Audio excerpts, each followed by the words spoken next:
Good morning. Is this on? Okay. I'm Heather Felton, a member of your parish committee. My pronouns are she, her. Happy May Day, May 1st. It's wonderful to see you here on this rainy, overcast morning. Whether you are online or here in our beautiful sanctuary, we welcome you to our service. In particular, a warm welcome to everyone who's experiencing First Parish for the first time. Thank you for your curiosity and for coming. We invite you to join us downstairs or online following the service for conversation and connection. Our mission is to build community, search for meaning, deepen our spirituality, and make a better world. To learn more about First Parish or Unitarian Universalism, please visit uuwayland.org or contact Kate Holland, Director of Lifespan Education and Engagement. If you have ideas or questions about First Parish, please reach out to a member of the parish committee or to Reverend Stephanie. A big thank you to all our service participants whose names can be found in the order of service. Please note that Middlesex County currently has a low risk for COVID, so masks are optional. Please mask or not as you prefer. Please join me now in taking a moment to say hello to one another, including a wave to the front camera to say hi to everyone online.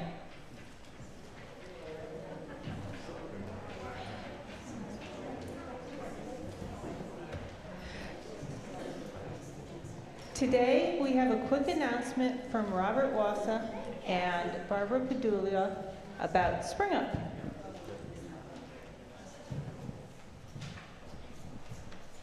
Morning, everyone. My name's Robert Wassa.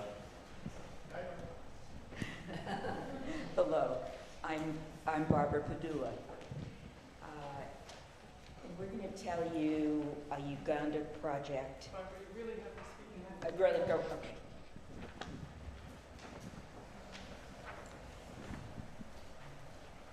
We're going to tell you a Uganda project story.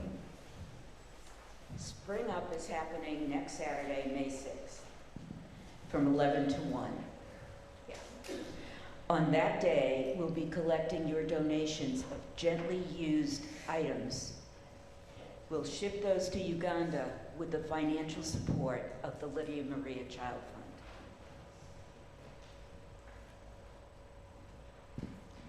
We want to share a story that shows how, with our Spring Up, this congregation makes a difference to people in Uganda.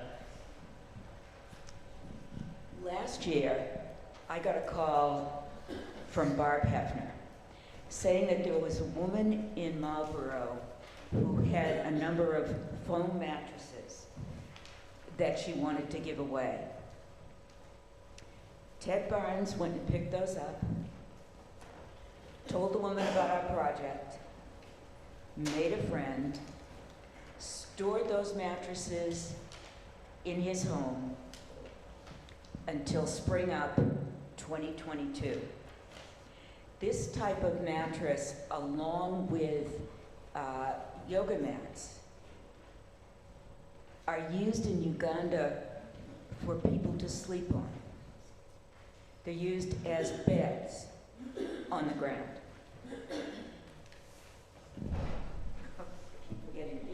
In October 2022, when our shipment arrived in Uganda and I was overseeing the distribution, I learned that a woman who had just delivered twins had got one of the foam mattresses that we sent, and she'll be using that, not sleeping on the ground anymore.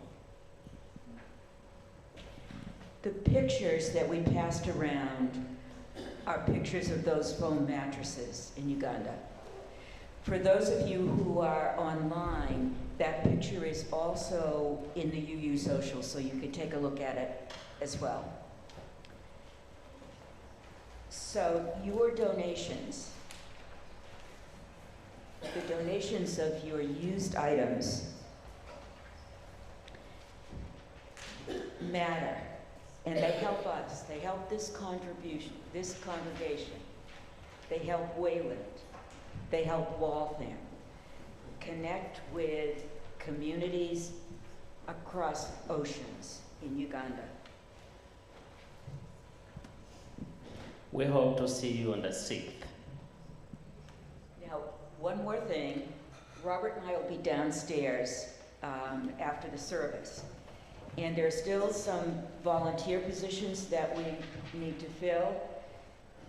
So we're hoping you'll take a look at those and sign up. Many of you have already done that. But for those of you who haven't and can, please sign up on the sheet. The sheets that we have. There are also a couple around the congregation. Whoops, I lost that slip.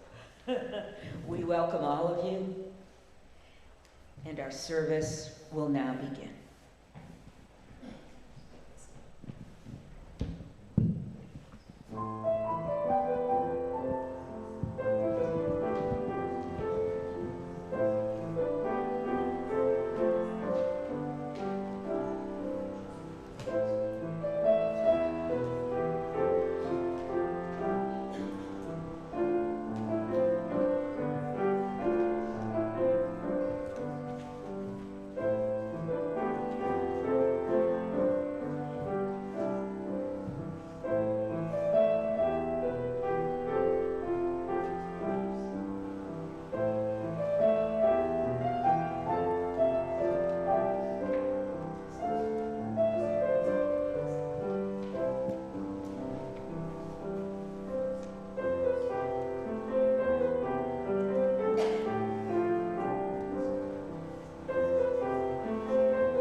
Good morning.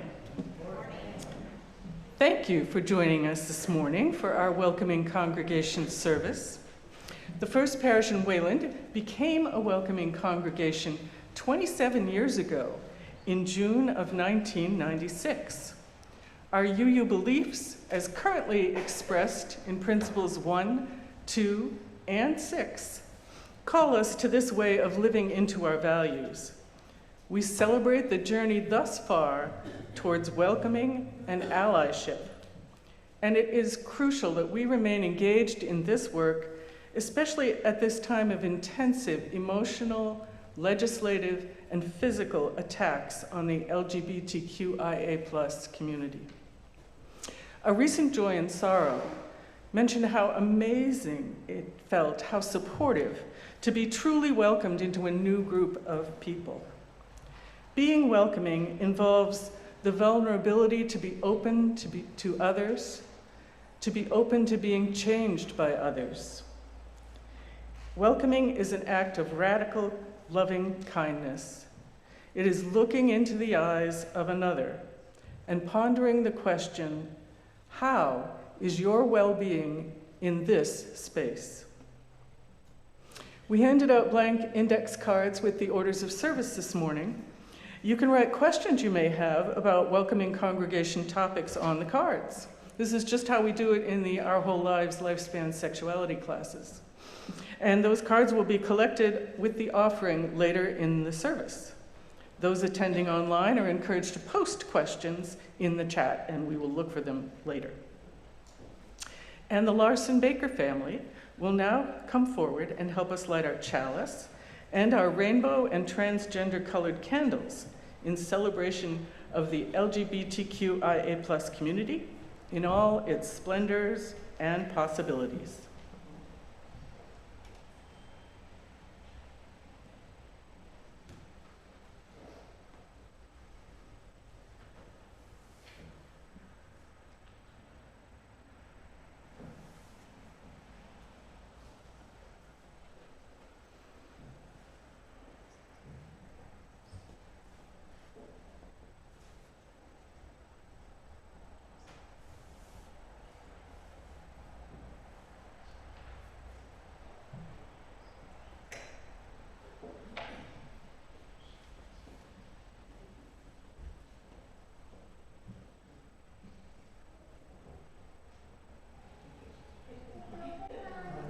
When open hearts we gather to self-meaning, to care for one another, and to work together for a better world.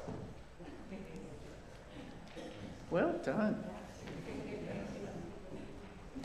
And now please rise in body or spirit to join in singing hymn number 1014 in the Teal Hymnal, and note that we will be using the more inclusive and welcoming updated wording, answering the call of love.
Today's story is called Waddling Towards Welcome. I have some helpers who will assist me to tell it. Our service takes place in Antarctica, where it's very cold and snowy and icy.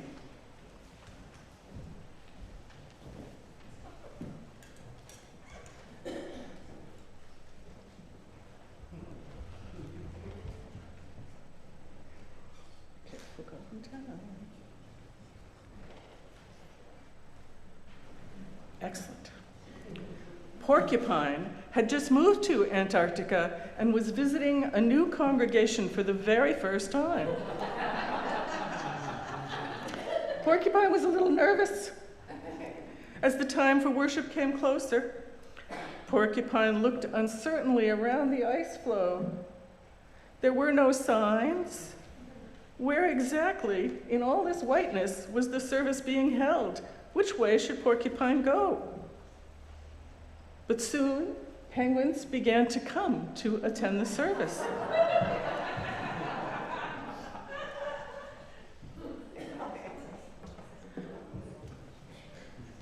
And more penguins came for the service. It was really quite remarkable how many penguins showed up out of the whiteness. There were penguins in scarves and penguins without scarves. There were black and white penguins. Some penguins had yellow. Some were still kind of babies and had a lot of gray. And it took them a while, of course, because penguins are waddlers, and that's not a real fast way to get around. But pretty soon, they all began to settle in.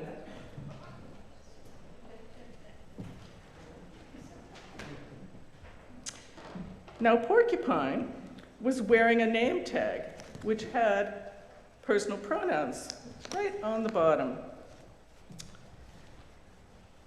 The pronouns were they, them, and theirs.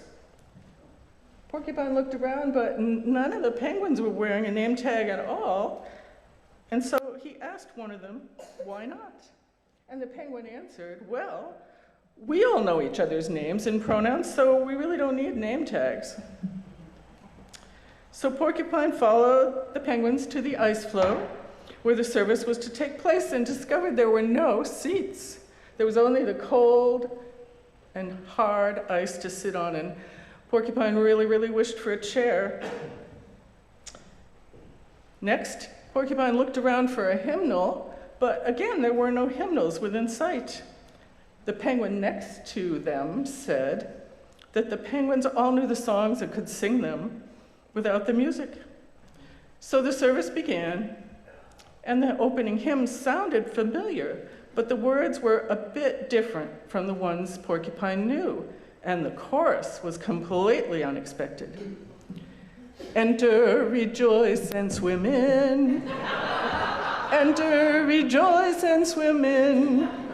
Join us on our iceberg of faith. Enter, rejoice, and swim in.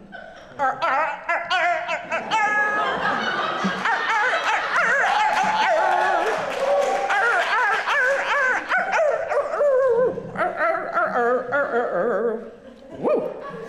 Penguin couldn't manage the chorus sounds at all. Their throat just didn't have the right shape.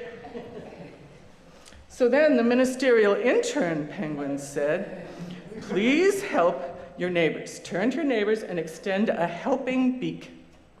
Everyone around Porcupine began to preen their neighbors' feathers. Penguin looked around. He was very uncertain. He had never preened a feather before, and he wasn't really sure if the penguins would want him to try in case he made a mistake.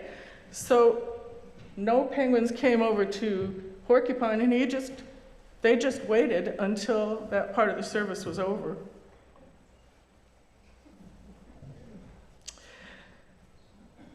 The minister penguin then gave a service, and the service included a sermon all about widening the circle of connection. Widen that circle, get everyone in, and the minister talked a long time about expanding it to include penguins from New Zealand and penguins from the Galapagos Islands. And so Porcupine wondered if only penguins were welcome there. And after the service, the penguins gathered for social time. And when Porcupine arrived, all the penguins were in these tight little huddles, all talking to one another, like shoulder to shoulder, and waddled up close to each other, so that there was no place for Penguin to sort of move in and talk to any of them. And the snacks were all different types of krill, little shrimp-like creatures that Porcupine didn't like at all. Porcupine wished for some nice berries instead. And so finally Porcupine turned to leave, and the minister penguin and the ministerial intern penguin came up to them and said, "Greetings," said the minister. "We hope you enjoyed our service today. We are a welcoming congregation. See, it says so right there on that iceberg. We've welcomed many different creatures to our circle.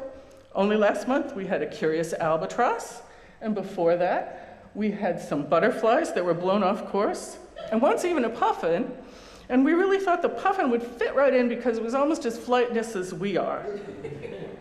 But somehow none of our guests came back. And then the ministerial intern said, but you'll be back, right? What do you think Porcupine answered? You think yes? Does everyone think yes? No, I see a head shaking no. Yeah, most of us think no, that Penguin would not be back. Why do you think? What could the congregation have done differently to make Penguin feel welcome so he might come back?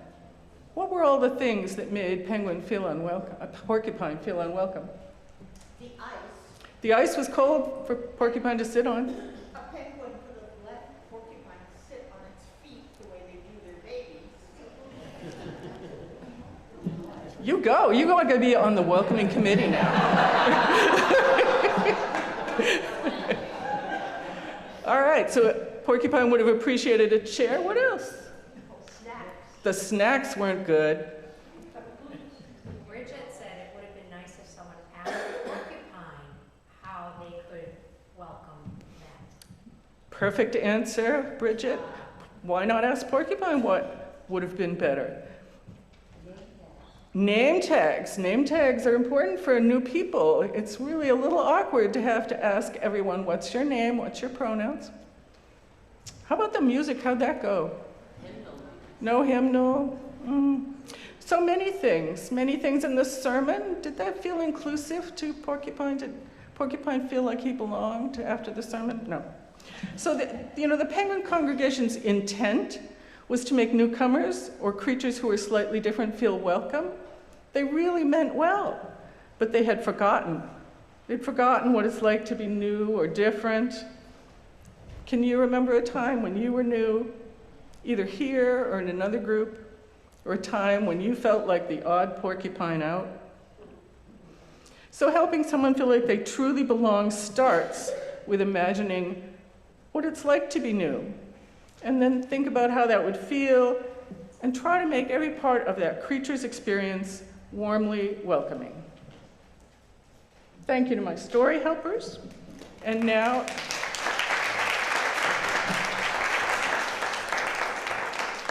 our children and their leaders will head down to Seek, where I understand some Minecraft someday.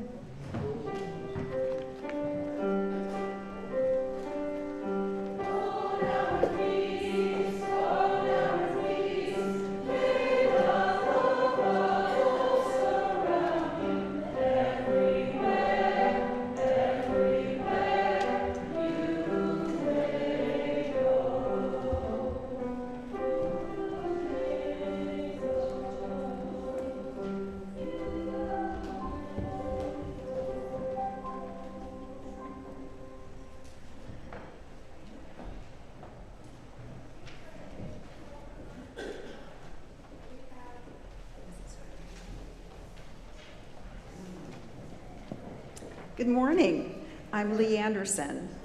When Laurel asked if I might be interested in participating in today's welcoming congregation service by telling my son's coming out story, my first reaction was that my family's story is really pretty boring. Laurel assured me that boring was fine. What an intro. Soon after our children, Kate and Doug, were born 40 and 38 years ago, I started attending First Parish. Charlie and the children joined me a few years later. The kids went to Sunday school and participated in the precursor to OWL, what was then called AYS, About Your Sexuality. The program culminated in an 8th grade comprehensive sex education course. Kate's teachers were David and Kathy O'Leary, and I believe Doug's were Susie and Brad Keys. Weren't my children lucky? By the time Kate and Doug were in high school, they were very busy with academics and activities. Both high schoolers were part of tightly knit friend groups, several of whom were First Parish kids. They did not date in high school and attended class parties and proms with a bunch of friends. Doug's friends gravitated towards music and drama. He's still close friends with many in this group. He went to college locally and often brought friends home for meals. There was no sign of any romantic interest that I could tell. After college, Doug traveled to Sardinia on a one-year fellowship. Soon after he returned home, he called to chat. He related in a very matter-of-fact way that he had recently gone out on his first date and then his second date ever. I waited with bated breath to get some hint about the gender of his dates. I asked, well, where did you go? Out to dinner? Did you have a good time? It was fine. Eventually, he let it drop that his dates were male, and one was not his type, but the other was okay. I passed along this information to Charlie, who was equally not surprised, but glad to know. Doug wanted to tell his grandmothers face-to-face about his news. When he told my mother, who was 91 at the time, she simply said, "Yes, Doug, I knew that." I thank First Parish for teaching my children to be comfortable in their own skin and to be welcoming to people no matter whom they love. Love is love. Doug met a wonderful guy through mutual friends about a decade ago. He and Greg married in 2020 in a private ceremony because of COVID. We're still waiting for the party.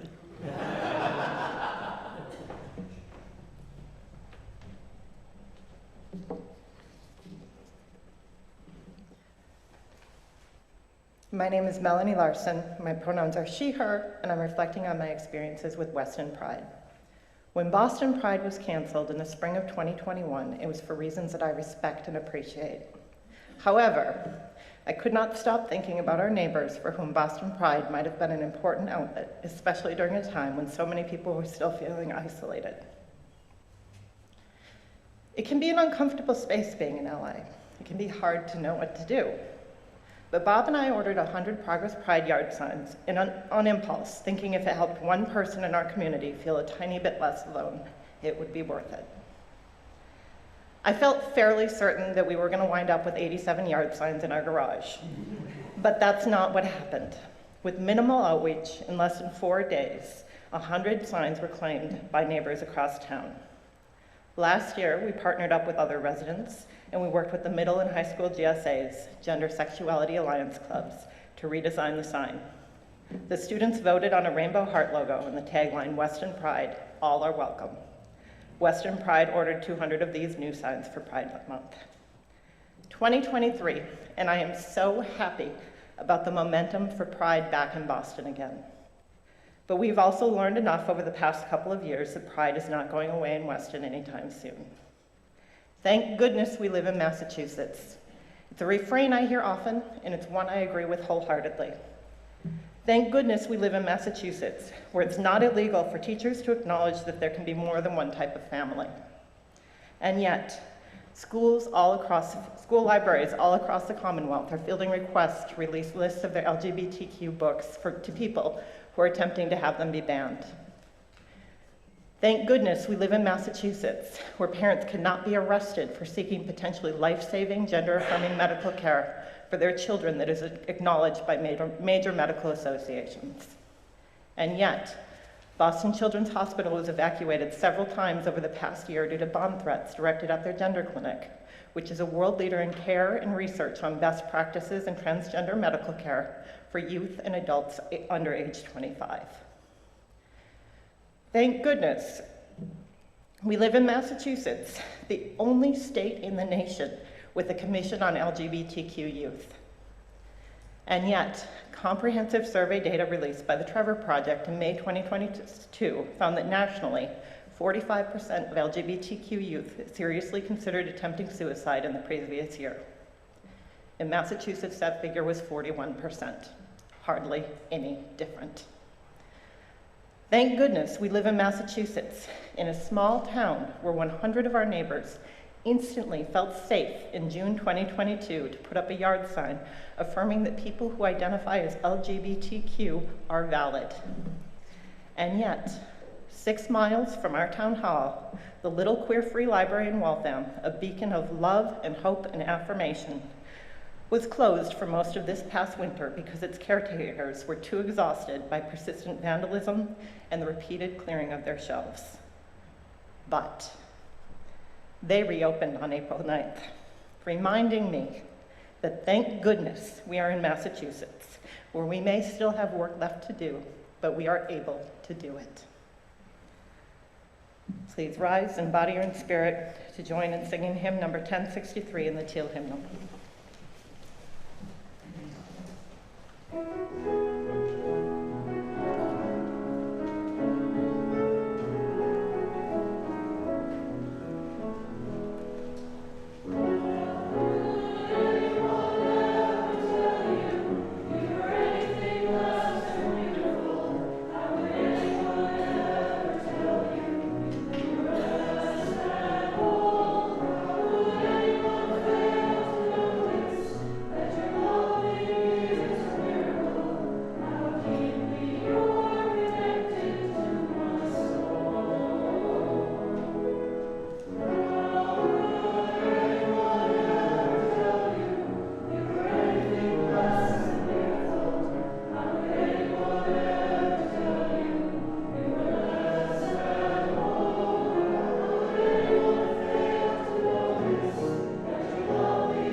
My name is Alyssa Lee. I'm the ministerial intern here, and my pronouns are she or they.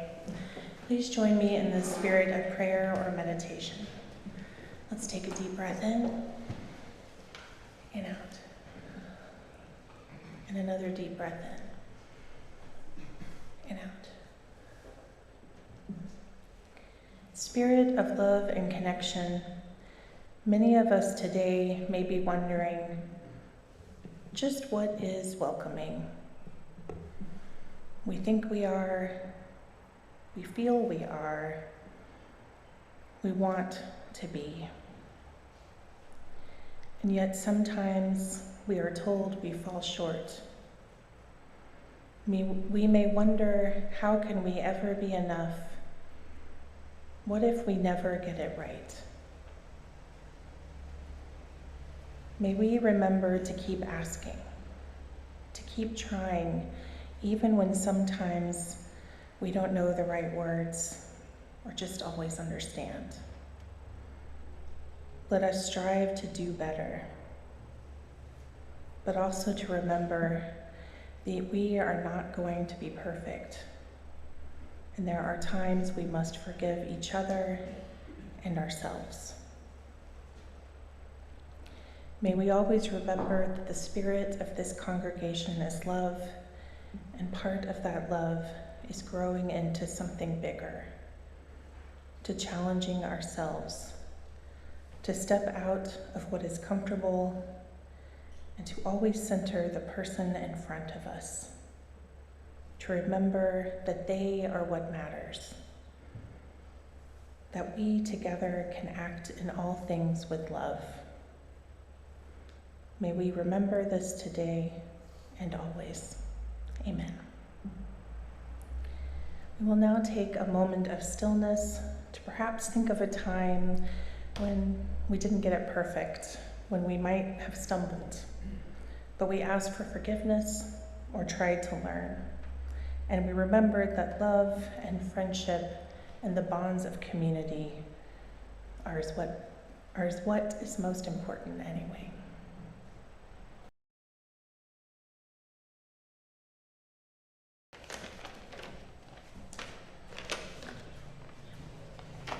I invite you to set your Wayback Machine to March of 2004, just over 19 years ago. The Massachusetts House of Representatives was nearing a vote on legalizing same-sex marriage. Public sentiment in favor was surging, but not so much among our legislators, including Wayland's state rep at the time, Susan Pope. Ahead of the vote, a big rally at the State House was planned, and many of us at First Parish were eager to add our support and meet with Representative Pope to make our views known. We hired a small bus to take more than a dozen of us into Boston, and the day before the rally, adults and children gathered downstairs in the vestry to create signs for us to carry. I remember our young son proudly wielding a staple gun to attach signs to wooden sticks.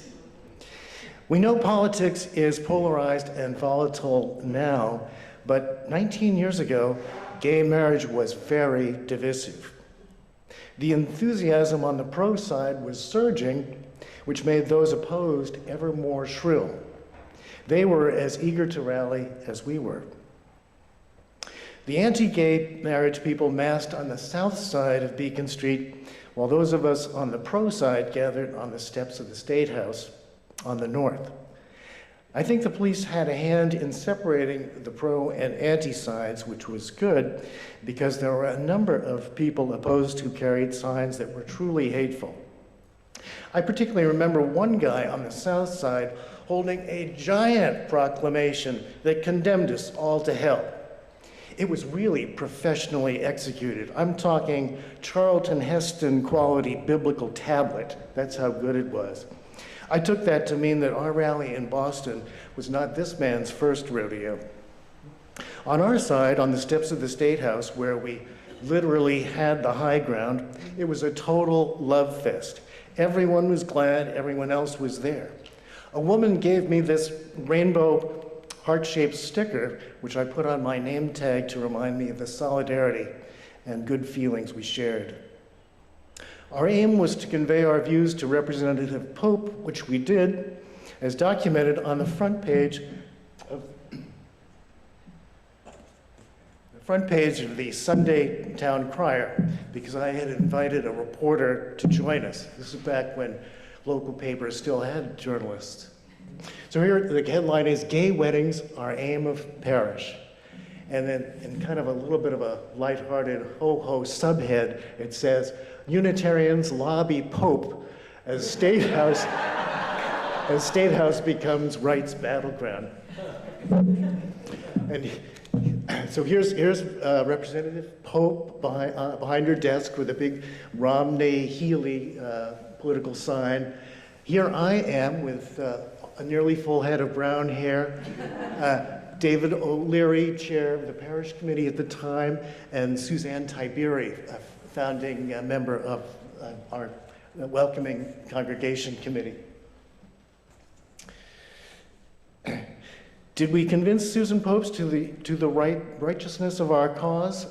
No, and the subsequent vote went against us. But just weeks later, the Massachusetts Supreme Judicial Court stepped in to legalize same-sex marriage, making our Commonwealth the first state in the nation to celebrate equal marriage.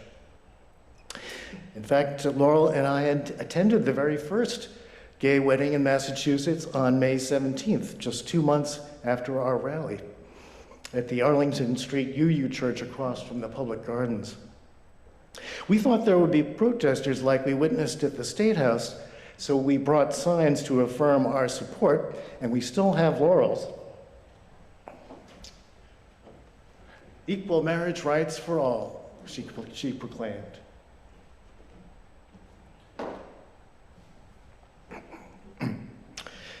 Much to our surprise and joy, there were no protesters, only happy participants.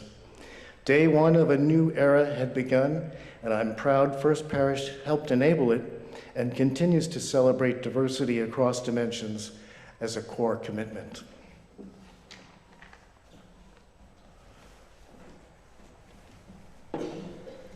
Thank you, Roger. I'm from Oklahoma, so my experience is a little bit different than that. As many of you have seen in the news, there are a number of bills making their way through various state legislatures throughout the country that would ban gender-affirming care for young people. In Oklahoma, my home state, in addition to banning gender-affirming care, the legislature is passing bills similar to the abortion ban that would allow private citizens to file lawsuits for damages against providers. It also makes providing medical care for transgender youth a felony and threatens medical providers with up to a decade in prison and $100,000 in fines. There are also bills that would ban any insurance coverage for gender-affirming care for children as well as adults. I have watched this past legislative session in Oklahoma from afar and felt hopeless. As those I've been in community with, and I'm tearing up, so I'm sorry, just gonna happen. I've been in community with at my prior UU congregation, and many of my close friends with trans or gender questioning children are terrified.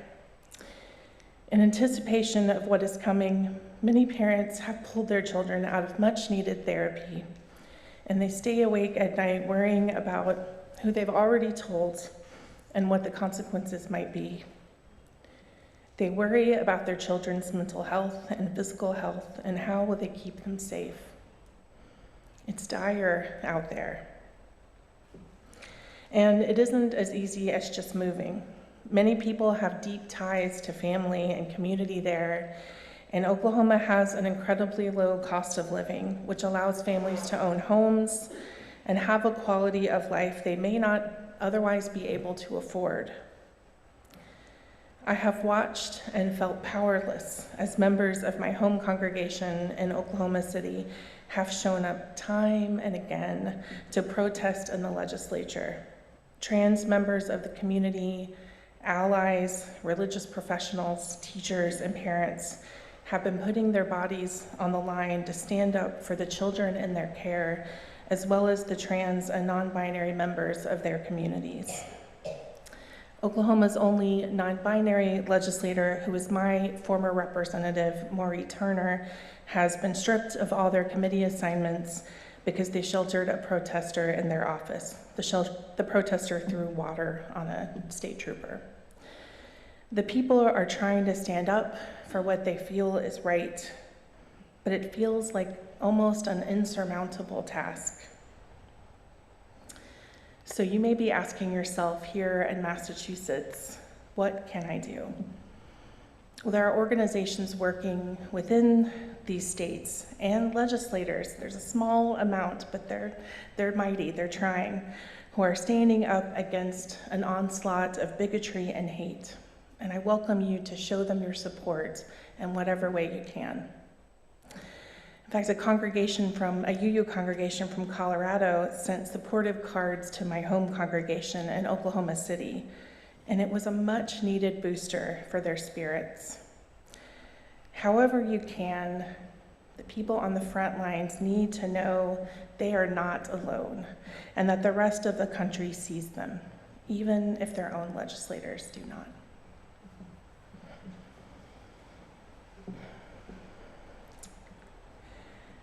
I will say, so I'm moving into the offering space, and for many, and I've said this to a couple of people in the congregation, for many of the people out there in the country where, like in Oklahoma or other parts of the country, the UU space is really like a sanctuary.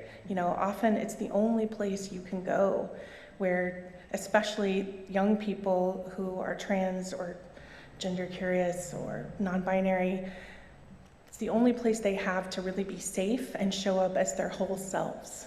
And I just think that is such an important, I think it's so important to maintain these spaces and make sure that they are still here. And I know that's true for the red states, but I'm sure it's true here for this congregation as well. I personally feel like this is the only place I felt like I can wear this shirt and I feel okay, maybe not as much walking around my town,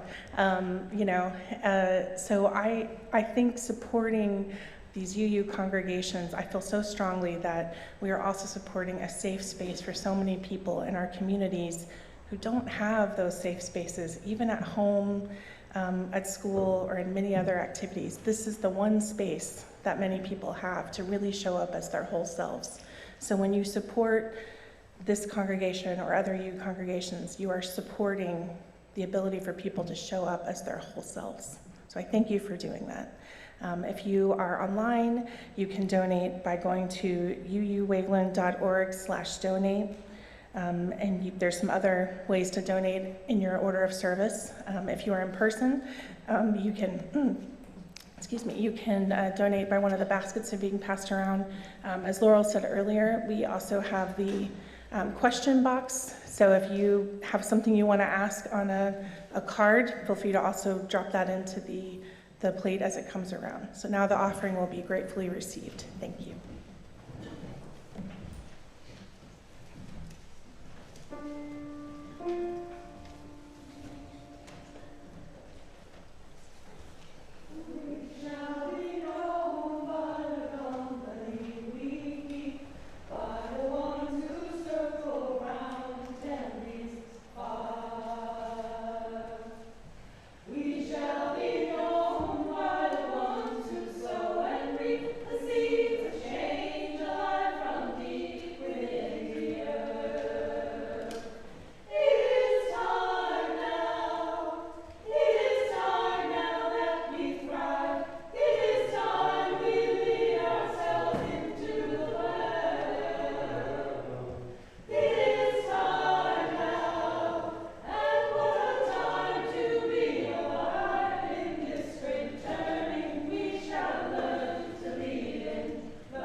Oh, I have goosebumps. Thank you.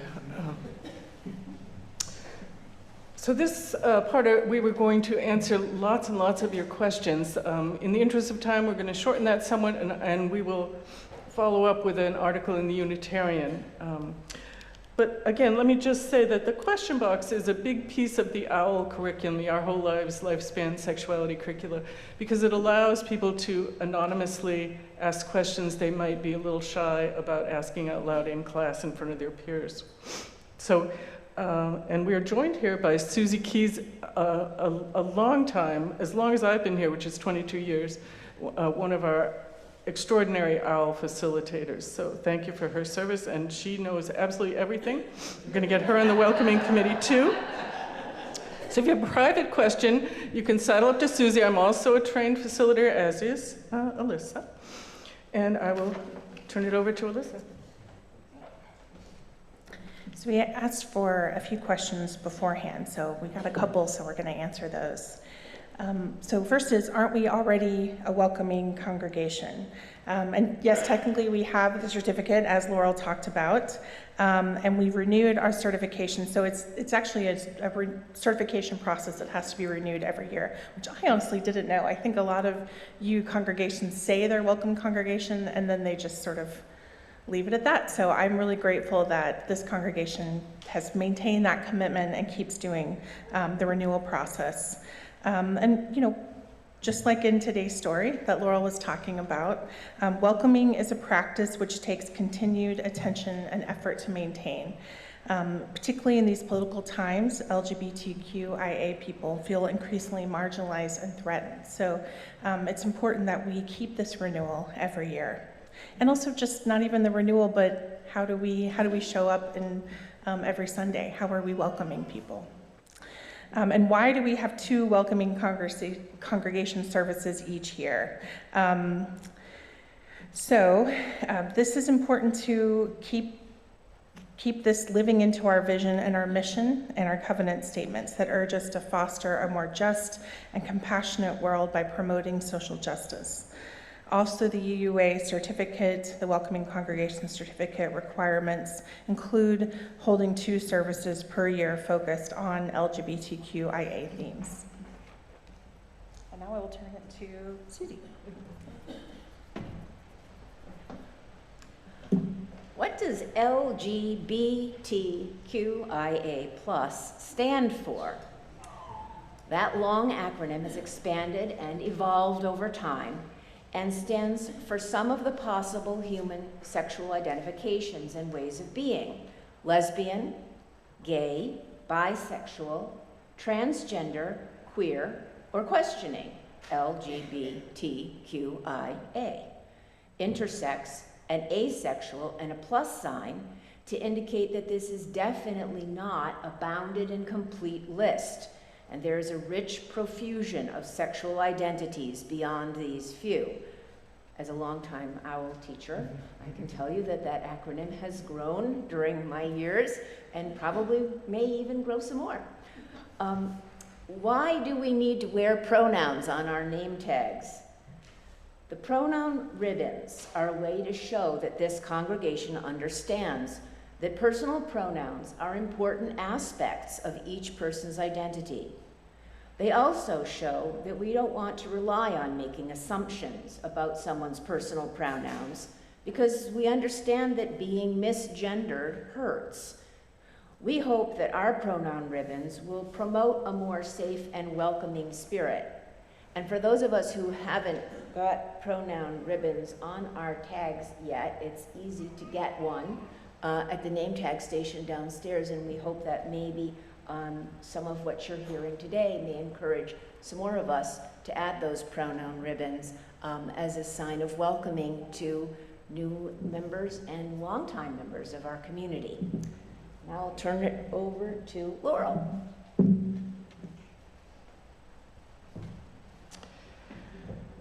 So one of the questions was, how can I be a better LGBTQIA+ ally?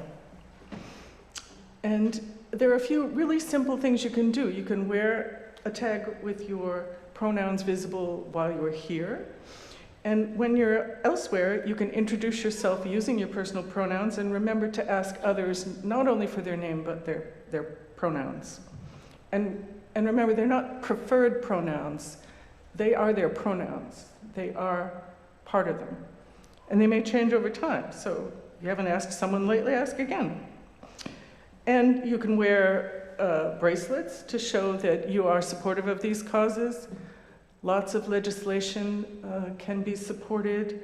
And of course, as you're able, you can contribute funds. You can also join the Welcoming Congregation. This year, I have been a committee of 1. So I am lonely, just like Porcupine was lonely. I would welcome assistance. I'm really easy to get along with. Just ask these people around me. And we could do a lot more if there were more people involved, which is my hope for the future years. So Alyssa is going to tell us a special thing about the hymn, our final hymn. All right, thank you to Laurel and Susie. So the last hymn for today was one that I actually requested. It's hymn number 170, We Are a Gentle, Angry People. The reason I asked for this was when I was a young adult, as one does, looking for a new church home, I really felt convicted that I could no longer support a faith tradition that was not a welcoming congregation. And so, as you can guess, living in Oklahoma City, those were hard to find. And there was basically the UCC church or the UU church. And so I went back to the UU church. I'd gone there a couple times in high school, and they sang this song. This is the first song they sang. And I was like, oh, this is where I belong. I actually saw a welcoming congregation thing, and then they sang this song, and I was like, okay, all right, this is where I belong. And then now here I am training to be a minister, so because of this song, so here we go. One note on this song, it's written by Holly Neer, who wrote it in the wake of the Harvey Milk assassination, and she has adjusted a little bit because of, things have changed over time. So there's the fifth verse says, we are gay and straight together. And Miss Neer now says that as we're learning more and more about gender and sexuality, and now requires more syllables than I can fit into the song. And so let us now sing, we are all in this together. So in the fifth verse, if you can remember, let's try to sing, we are all in this together. So if you'll rise, embody your spirit, and join me for hymn number 170 in your great hymnal. Thank you.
To first thank Laurel and her committee of one for helping up the welcoming congregation this year and keeping us on the path to it.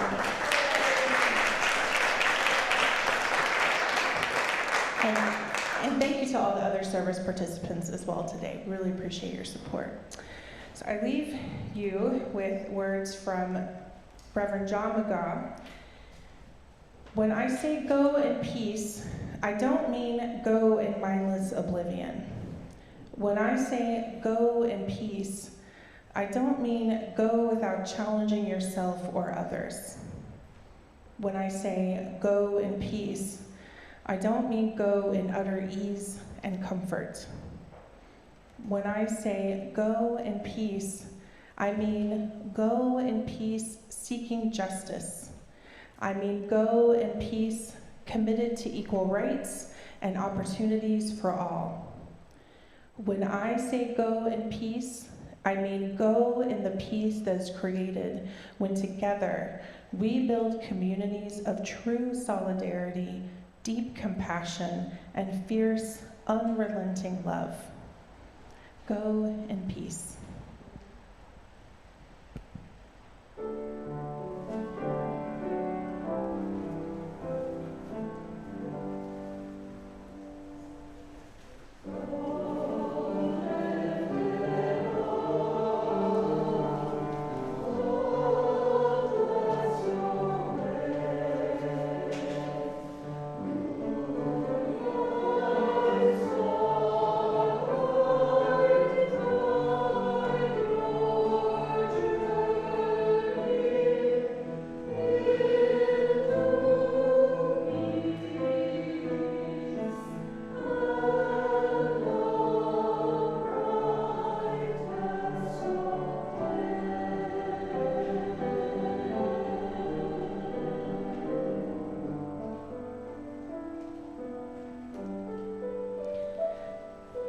And I'm going to, oh, no.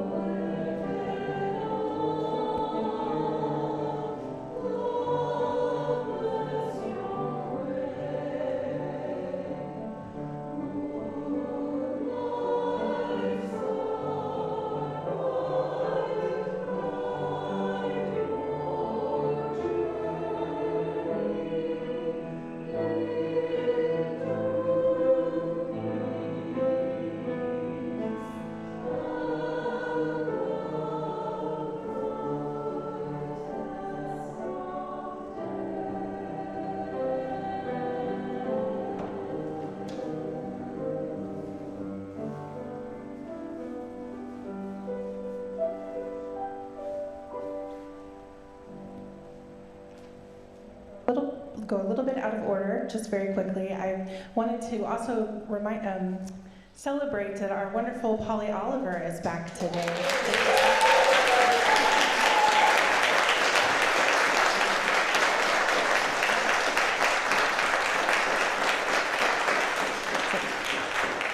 We've truly missed you, Polly, and we are so grateful that you're here with us today. So thank you.